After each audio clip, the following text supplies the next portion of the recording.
I went to Sephora and I bought me YSL mini perfume, travel size perfume.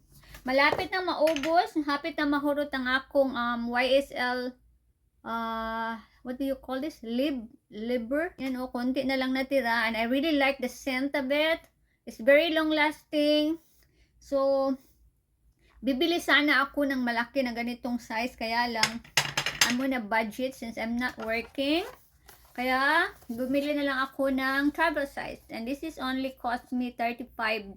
Mabuti na rin na itong maliit lang yung binili ko. Kasi gusto ko rin to subukan, no? Itong Black Opium Uda Perfume. Subuksan natin.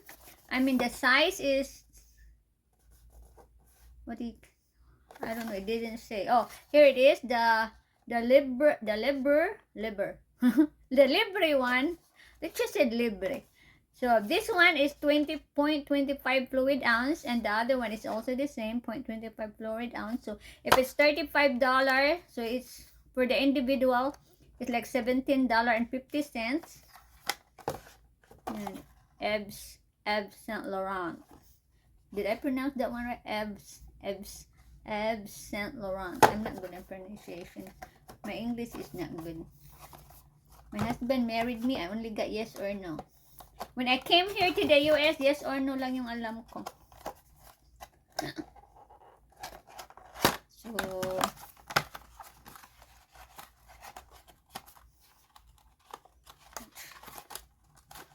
buksan na natin. Paano ba ito buksan? Sirain ko na yung box. Addition guys, na nadagdag natin sa ating mini perfume collection, the travel size version.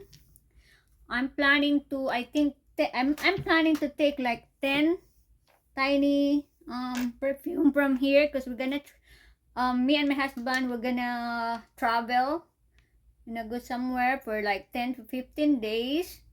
So I'm gonna take a lot of this with me. And yeah, for $35, I think it's not bad.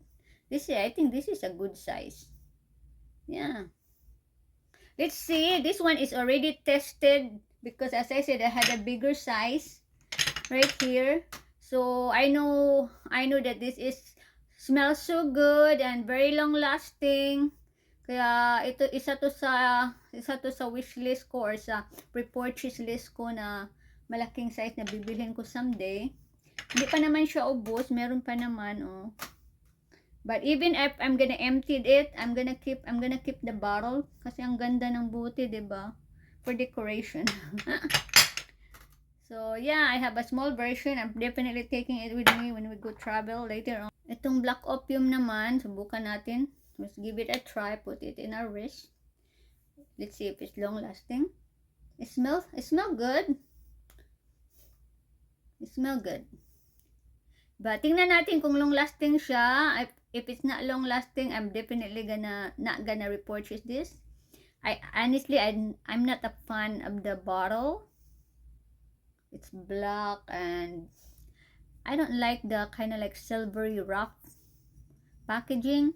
It's not my thing. So I don't know if magustuhan ko yung scent niya. I mean, so far right now, mabango naman siya. Hindi siya super strong.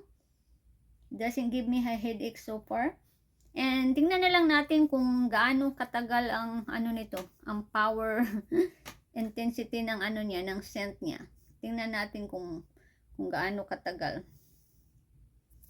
mag-last. So, if it will last long, I'm probably gonna rebuy it. Let's see.